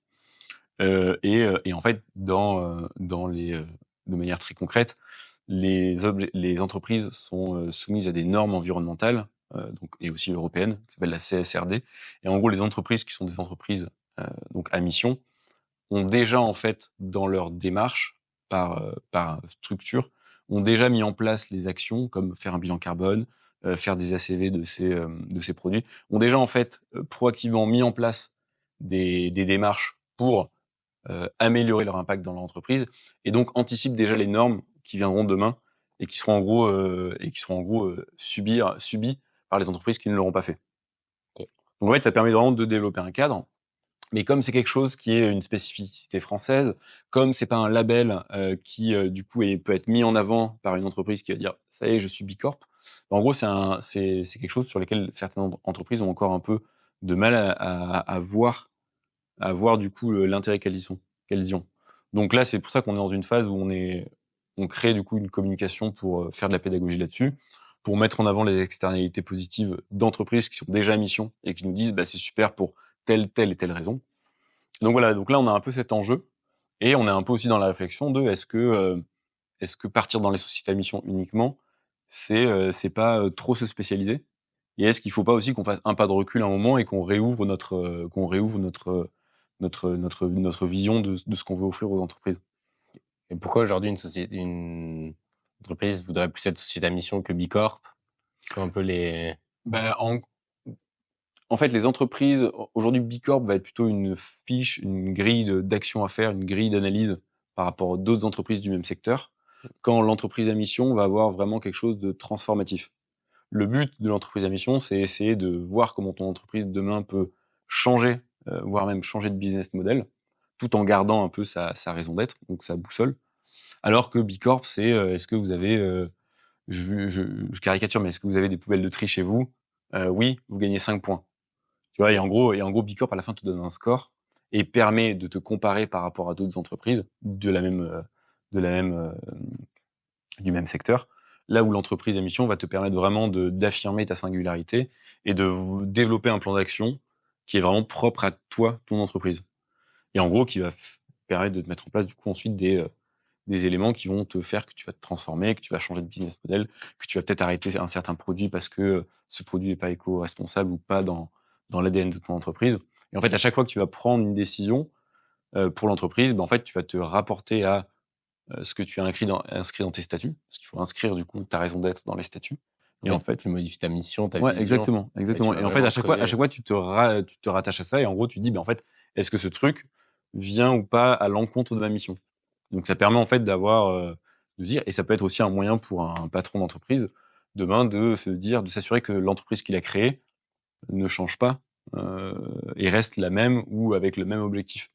Tu vois, il y a beaucoup d'entreprises, 900 Care, ils sont en société à mission, ils font des produits rechargeables pour la salle de bain, etc. Et c'est un des témoignages que donnait un des fondateurs, qui était, en fait, moi, demain, si je me fais écraser par un bus, je veux que mon entreprise reste ce pourquoi elle a été créée. Tu vois? Et en fait, ça permet, du coup, de l'inscrire dans les statuts et de dire, voilà, ça, c'est la mission de 900 Care et ce sera pas une autre.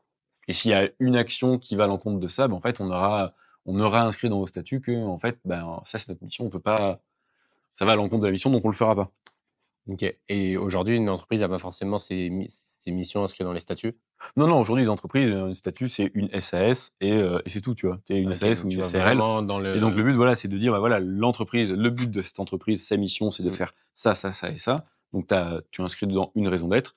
Et ensuite, tu mets des objectifs statutaires qui sont des objectifs, en gros, stratégiques. Et tu dis, voilà, cette raison d'être, on va l'exercer en ayant tel objectif, tel objectif, tel objectif. Donc, t'as vraiment un engagement qui est matérialisé dans les statuts et qui te permet vraiment de dire, OK, voilà, ça c'est notre entreprise. Et ça permet à la fois de, toi, d'être sûr quand tu prends les décisions que ce soit les bonnes, et en même temps aussi de montrer aux autres, à tes consommateurs, à tes clients, en fait, quels sont tes engagements et de les matérialiser. et il y a des obligations pour être associé à mission en termes de, tu vois, d'empreinte carbone, de, Tu de ce que tu as mis en termes Ouais. niveau social avec tes salariés et des obligations aussi? En gros, tu as des obligations, mais en fait, justement, l'avantage de la société à mission, c'est que, en gros, toutes les entreprises, par définition, pourraient être société à mission. L'idée de la société à mission, c'est vraiment de se mettre dans un parcours d'amélioration. C'est-à-dire, aujourd'hui, ma boîte, elle est là, elle existe. Demain, qu'est-ce que je peux faire pour qu'elle continue d'exister, mais que l'impact qu'elle ait soit plus positif? Donc ça, c'est la seule garantie. Ensuite, il faut qu'elle mette dans ses statuts. Et ensuite, en fait, tu as un audit qui se fait tous les 2 à 3 ans, en fonction de la taille des entreprises, où tu as du coup un organisme tiers indépendant qui est choisi par le COFRAC. Donc, c'est des organismes qui sont là, en fait, pour auditer l'entreprise et pour dire si oui ou non, par rapport à la mission qu'elle s'était donnée, qu'elle s'est donné les moyens d'atteindre les engagements qu'elle avait pris. Et si jamais ça n'est pas le cas, potentiellement, en fait, on peut lui retirer sa qualité de société à mission. Donc l'entreprise redevient une société normale.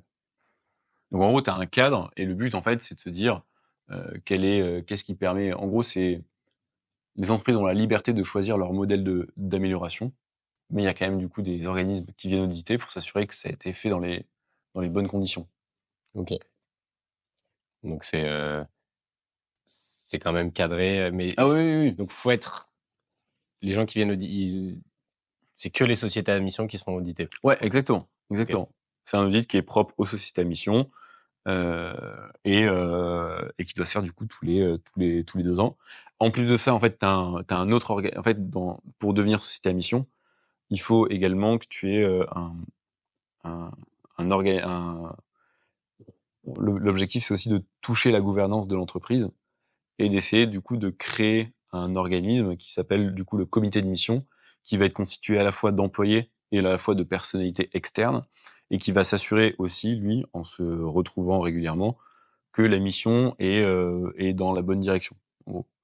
Et donc, en fait, quand tu deviens société à mission, du coup, tu te crées ta boussole, tu crées ton plan d'action, tu te fais auditer tous les 2 ans, mais tu as aussi un organisme, du coup, que tu as plus ou moins, toi, créé, qui te permet, en fait, d'avoir des personnalités qui ont des compétences extérieures à ton entreprise et qui ont des compétences complémentaires à ton entreprise qui vont t'aider qui vont tout simplement rédiger un rapport de mission tous les ans pour expliquer, voilà, par rapport à tels engagements qu'on avait pris, là on en est là, là on en est là, là on est en retard, etc. etc. Donc tu as en plus de ça une nouvelle gouvernance et donc ça oblige aussi les dirigeants à inclure des nouvelles personnes dans la gouvernance et dans cette gouvernance, tu peux à la fois avoir des employés comme tu peux avoir des scientifiques, des politiques, des consommateurs. Si tu as, par exemple, si tu es une entreprise qui veut se rapprocher de ses consommateurs. Et c'est à la fois un outil de gouvernance et à la fois c'est un outil qui te permet d'avoir des compétences complémentaires si tu ressens le besoin. Tu vois, ça peut être un très bon moyen pour moi. Nous, on recommande dans les comités de mission, si tu vends euh, un produit physique, c'est d'inclure une association de consommateurs ou un consommateur dans ton comité de mission pour du coup avoir la température aussi du marché de ce qui se fait. Et c'est à la fois du coup pertinent parce que ça te permet d'avoir des meilleurs retours sur tes produits. Et en même temps, c'est un gage de confiance parce que tu inclus dans la stratégie de l'entreprise un consommateur. Et donc, ça permet aussi d'être un très beau tampon, entre guillemets, de voilà, nous, on fait les choses bien. Ok. Pourquoi tu penses que vous spécialiser sur les sociétés à mission, ça peut être un. Parce que en termes de strat pur, si tu te concentres sur une offre, sur un type d'entreprise, potentiellement, tu es dépendant de ce qui se passe. J'en sais rien. Admettons, demain, un parti politique passe, il décide de changer la loi et de changer. En fait, la société à mission, c'est issu de la loi Pacte et donc qui encadre le système économique. Et c'est issu de la loi Pacte et ça date de 2019. Mais typiquement, il pourrait y avoir quelqu'un un jour peut-être qui change cette loi. Je suis pas juriste, je sais pas dans quelle mesure c'est possible, mais peut-être que demain, en fait, le truc pourrait disparaître. Ok. Donc, j'ai pas intérêt à me spécialiser là-dedans. Derrière, potentiellement, si donc moi, d'un point de vue intérêt, j'ai plutôt intérêt à avoir une source de revenus qui est variée. Et à côté de ça, je sais pas si j'aurais envie de faire toute ma vie de la société à mission. Ok, c'est plus une volonté stratégique. Ouais, absolument, absolument. Ok. Et tu disais qu'il y avait beaucoup d'entreprises à mission Ouais. en France déjà. Il y en a plus de 2000. Et en gros, je crois, c'est 5 millions t'as 5 millions d'employés qui travaillent dans des entreprises à mission aujourd'hui. Ok, donc c'est énorme. Ouais.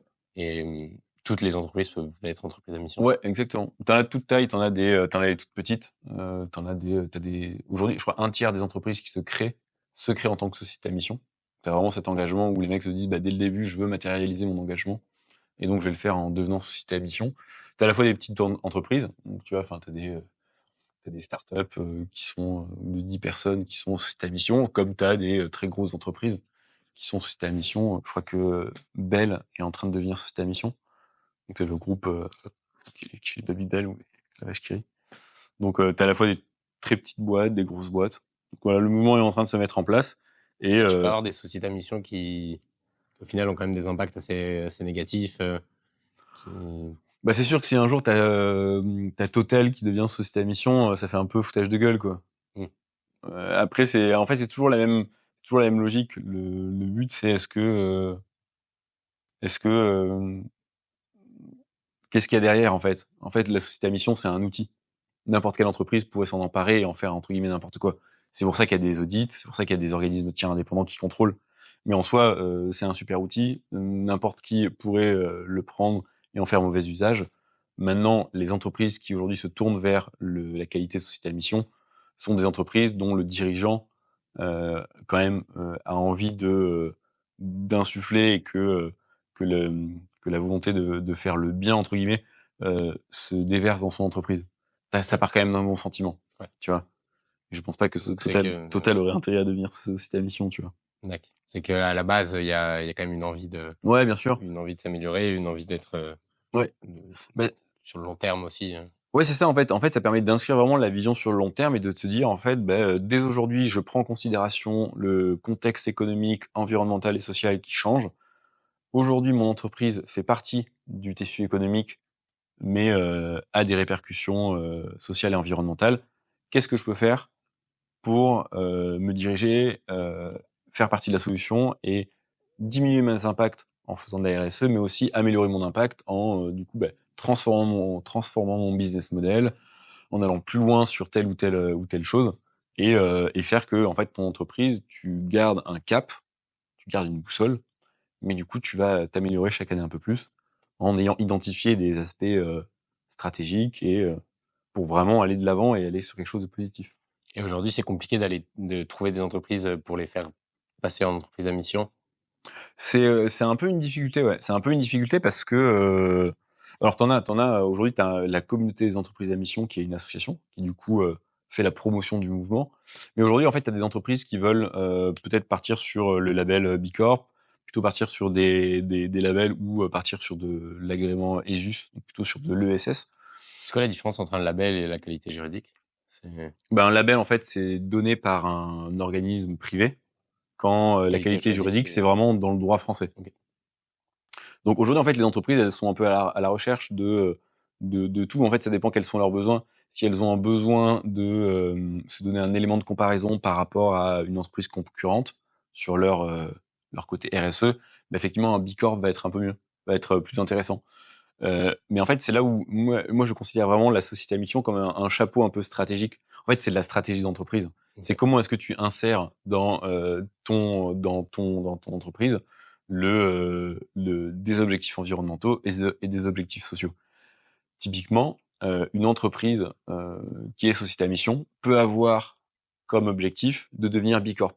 En gros, B Corp va devenir un outil pour traiter certaines choses, pour traiter certains points de la RSE ou de l'entreprise. Mais en soi, B Corp va pas forcément être aussi transformatif et changer l'entreprise. Donc en fait, ça dépend vraiment des entreprises. Moi, je pense qu'aujourd'hui, c'est juste qu'en fait, il faut que les entreprises, le mouvement de la société à mission soit mieux connu, soit mieux expliqué et qu'il y ait plus d'exemples qui arrivent. Mais comme là, tu vois, ça fait 5 ans du coup que c'est créé. Les entreprises qui sont devenues à mission, bah, t'en as de plus en plus. Donc là, on commence à avoir des retours d'expérience où on voit vraiment les avantages pour les entreprises. Donc je pense que le truc la pièce va rapidement tomber de l'autre côté. Ouais.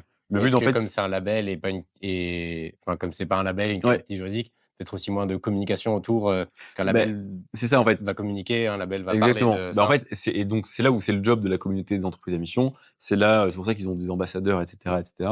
Mais effectivement, je pense qu'il faut aller encore un cran plus loin. Et il faut peut-être aussi être un peu innovant et essayer peut-être des entreprises peut-être qui veulent aujourd'hui pas, qui ont peur de s'engager dans un programme pour devenir société à mission parce qu'elles voient toutes les contraintes, alors qu'en fait elles peuvent très bien avant tout mettre en place les choses d'elles-mêmes, sans forcément le faire dans le parcours de devenir société à mission. Et en fait, le jour où elles ont déjà une raison d'être, le jour où elles ont déjà des axes stratégiques de travail et un plan d'action, le jour où elles ont potentiellement créé un comité stratégique qui les aide à faire ça, en fait, elles auront déjà tous les moyens et tous les outils à disposition pour devenir société à mission. Oui. Et à ce moment-là, en fait, elles se poseront plus la question, tu vois. C'est Oui. juste un changement de statut donc je pense aussi que c'est un peu ma réflexion du moment. Je pense que ça peut être intéressant d'aborder les entreprises comme ça. En fait, de leur dire, bah voilà, est-ce que vous voulez fédérer vos employés autour d'un nouveau projet? Vous pouvez le faire en les faisant participer à réfléchir à la raison d'être de votre entreprise et les grands axes stratégiques. Est-ce que vous voulez retravailler la gouvernance? Vous pouvez le faire en créant un comité stratégique, sans forcément parler de cet aspect mission, tu vois. Parce qu'en fait, Oui. C'est juste un statut juridique finalement. et c'est une qualité juridique. Enfin, c'est une qualité Ouais, juridique exactement. au final que tu peux mettre après pour communiquer autour, mais C'est une qualité juridique. En fait, la qualité va être gage de la garantie. C'est ensuite que, du coup, tu te fais quand même auditer. OK. Et donc, ça permet de contrôler. Et donc, comme tu es audité, en fait, tu as une sorte d'engagement où, en fait, tu vas obligatoirement aller bosser un peu plus que tu aurais bossé. Mais en soi, tu peux très bien. Il y a des entreprises, en fait, qui avaient déjà fait le travail.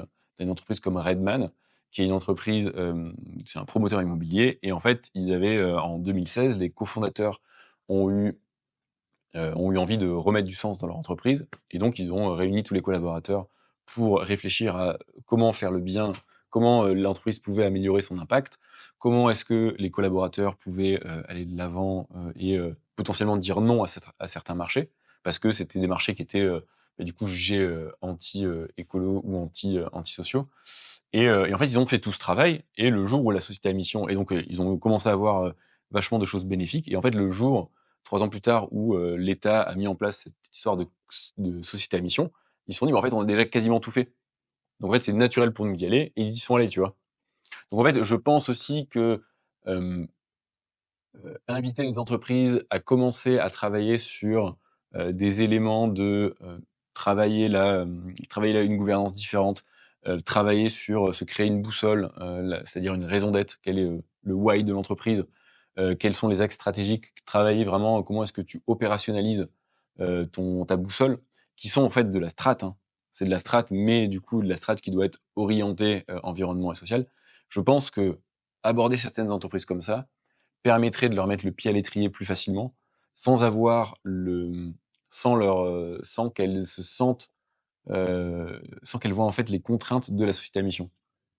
Des contraintes de ouais. se faire auditer, de Oui. devoir changer les statuts, parce que du coup, changer les statuts, c'est sortir, c'est des frais d'avocat, des frais de greffe, tu pour 1 500 €. Se faire auditer, c'est 3 jours, minimum 3 jours pour les petites entreprises, et généralement, c'est 1 000 € par jour. Donc, tu vois, pour les petites entreprises, elles peuvent rapidement voir les barrières. Et donc, ma réflexion du moment, en fait, c'est de me dire: «Est-ce qu'on n'a pas intérêt aussi, ou est-ce que, du coup, dans mes offres, j'ai pas intérêt à recréer des offres qui sont uniquement de les aider à avancer sur tel et tel sujet pour, moi, commencer aussi à avoir de l'impact vis-à-vis d'elles, et à la fois, en fait, progressivement qu'elles voient les bénéfices, et que le jour où, en fait, où elles sont à 2 doigts, où elles ont quasiment tout mis en place, se dire: en fait, pourquoi je c'est dommage d'avoir tout Oui. fait et de pas Ouais, devenir non, let's ceci go. ta mission, alors que tu pourrais, matérialiser ton engagement, et cetera». Et Donc voilà, la problématique du moment. OK. Et du coup, ouais, pour en revenir, justement au moment, Ouais, aujourd'hui, tu es content d'avoir fait tout ça, d'avoir changé? Est-ce que tu ouais, as retrouvé un équilibre? Est-ce que tu as ouais. retrouvé du sens? C'est quoi un peu Heu, après quelques années, Est-ce que je suis content? Oui, un grand oui. Non, je suis très content. Je suis très content ouais, parce que j'ai, ne serait-ce que là, j'ai vécu en 3 ans, j'ai l'impression d'avoir eu, j'ai vécu en 3 ans beaucoup plus que j'ai vécu, en termes d'expérience sur mes 6 années chez Procter. Donc, j'ai l'impression d'avoir vécu, plusieurs vies en une, là, en 3 ans, et c'était un peu aussi pourquoi je voulais partir. Je voulais partir pour voir des choses différentes.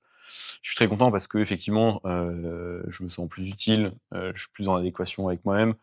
Je suis très content parce que je tends vers un équilibre. J'y suis pas encore parce que, du coup, lancement d'activité, tu travailles aussi beaucoup. Mais après, moi, ça me dérange pas. J'aime beaucoup travailler, mais du coup, je suis encore en phase de trouver un équilibre, et notamment, l'équilibre, on en parlait, en off, mais avec le surf, ouais. avec l'activité physique. Comment est-ce que tu fais ton activité physique, comment est-ce que tu es capable aussi de gérer ton agenda?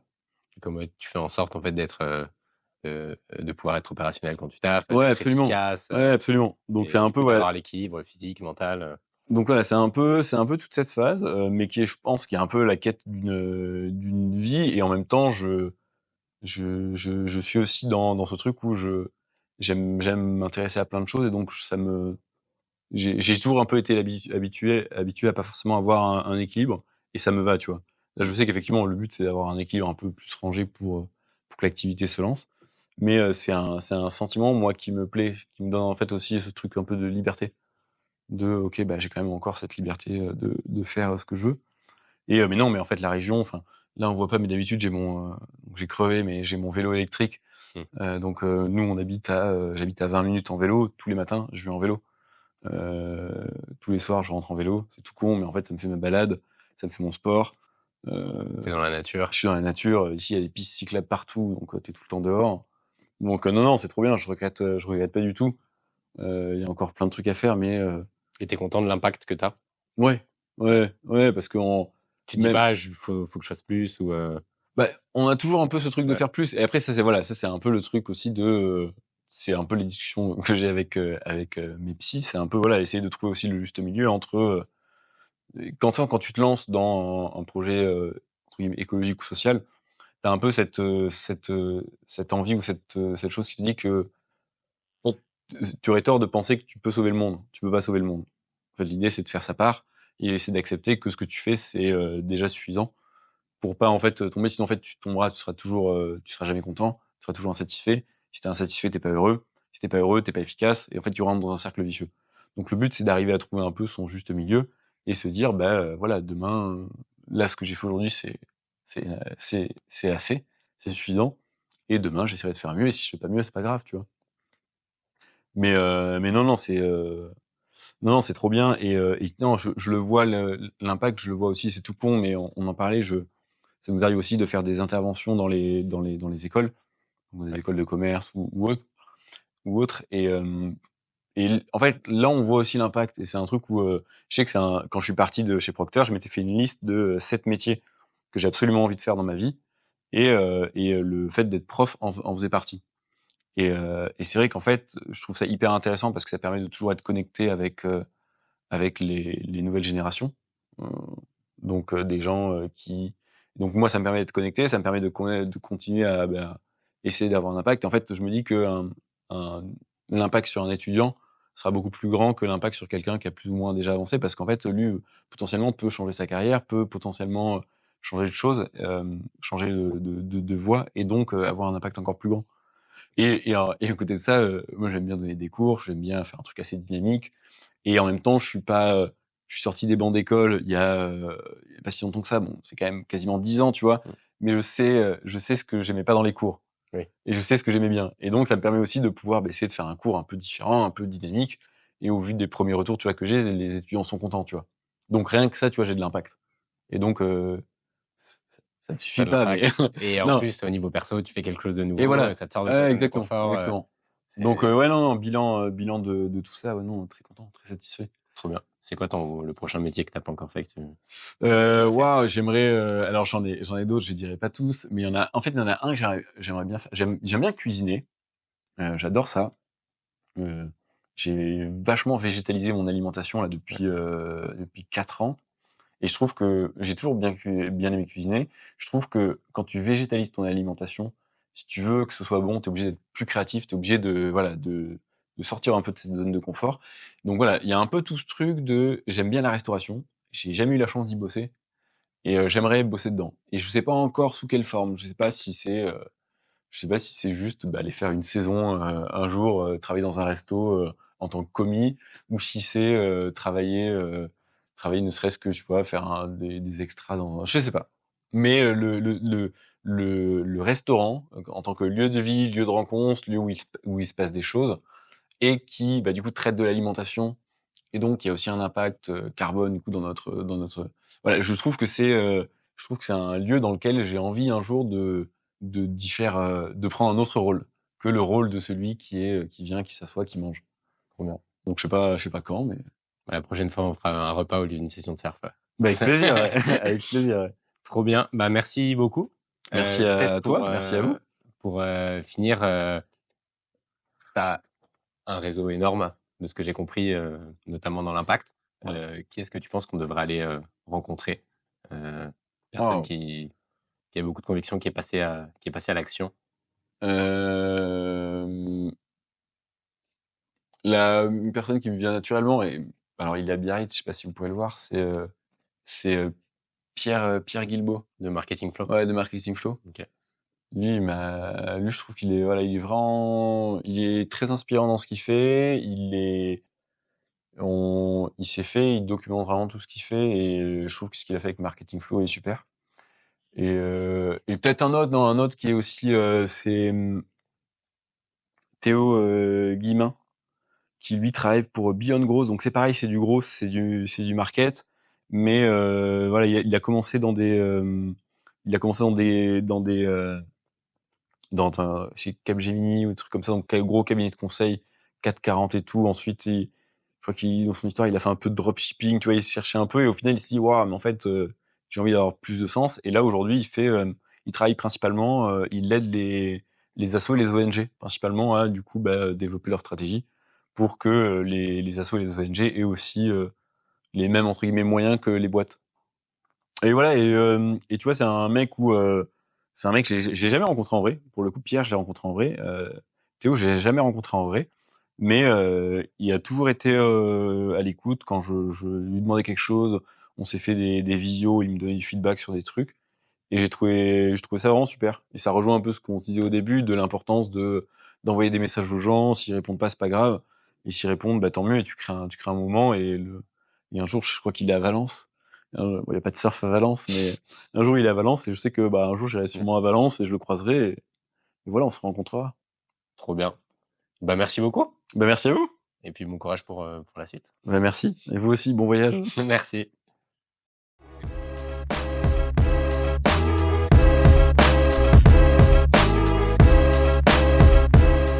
Merci d'avoir écouté l'épisode jusqu'au bout et n'oublie pas de laisser un like s'il t'a plu. Ciao!